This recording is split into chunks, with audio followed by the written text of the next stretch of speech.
આ પાણીની વેસ્ટ બોટલમાંથી મેં આ પોટ બનાવેલો છે.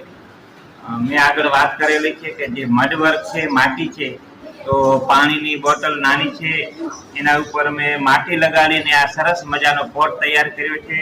તો આપ જોઈ શકો છો, એની મેં અંદર સરસ મજાના કલર લગાવ્યા છે, મિરર લગાવ્યા છે અને કોન વર્ક કર્યું છે. તો આ વેસ્ટ બોટલમાંથી મેં સરસ મજાની ફૂલદાની બનાવી છે. તો એ કઈ રીતે બનાવી, તો એની આખી પ્રોસેસ હું તમને બતાવું. મારા હાથમાં જોઈ રહ્યા છો તે સિરપની એક પીળા કલરની બોટલ છે.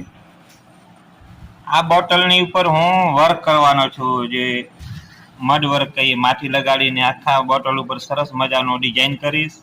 અને ડિઝાઇન તૈયાર થઈ ગયા પછી મસ્ત મજાનો એક ફ્લાવર પોટ તૈયાર થશે. અને આપ જોશો એટલે તમને એમ થશે કે આટલું સરસ બની શકે. તો અમે આ વેસ્ટમાંથી હું બેસ્ટ બનાવવાનો છું. અને હવે એના ઉપર હું માટી લગાડીશ. પાણીની જે ખાલી વોટર બેગ ઉપર મેં મસ્ત મજાની અલગ આકાર આપ્યો છે, ડિઝાઇન અંદર ઉપર સાઈડમાં. તો મસ્ત મજાના રાઉન્ડ શેપમાં પોટ બનાવ્યો છે મેં.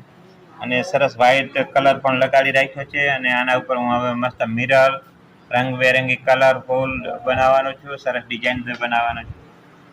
તો વોટર બેગ ઉપર કે કોઈ પણ બોટલ ઉપર આપણે માટી લગાડીને કેટલા સરસ પોટ તૈયાર થઈ શકે એ આપ જોઈ શકો છો. પોટની અંદર કલર કામ સરસ મજાનું થઈ ગયું છે.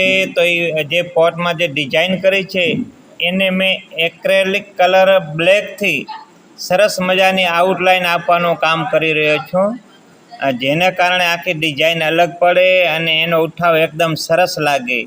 અને એના પછી મેં 0 સાઇઝના જે મિરર છે ને એ આખા પોટની અંદર લગાવ્યા છે.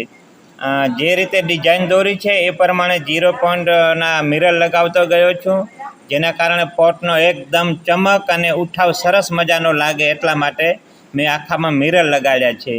તો આપ જોઈ શકો છો કે આખા પોટની અંદર મિરર લાગી રહ્યા છે. ને એના પછી મેં જે ડિઝાઇનની મિરર છે એની અંદર ઝીણા ઝીણા ટપકા કરવા માટે કોનનો ઉપયોગ કર્યો છે. તો અમે કોન વર્ક પણ સાથે સાથે કર્યું છે એની ડિઝાઇન આપવા માટે, જેથી કરીને જે મિરર લાગેલા છે એના રાઉન્ડ સર્કલ અને એની આઉટલાઇન સરસ મજાની દેખાય એટલા માટે. અને દૂરથી પણ આખો પોટ એકદમ ઉઠાવદાર અને મસ્ત મજાનો લાગે એટલા માટે. તો આપ સામે જે જોઈ રહ્યા છો સરસ મજાનું કોન વર્ક થઈ રહ્યું છે. સરસ મજાના અમારો પોટ તૈયાર થઈ ગયો છે. તો એની અંદર મિરર વર્ક, કોન વર્ક અને કલર કામ સરસ મજાનું પૂરું થઈ ગયું છે.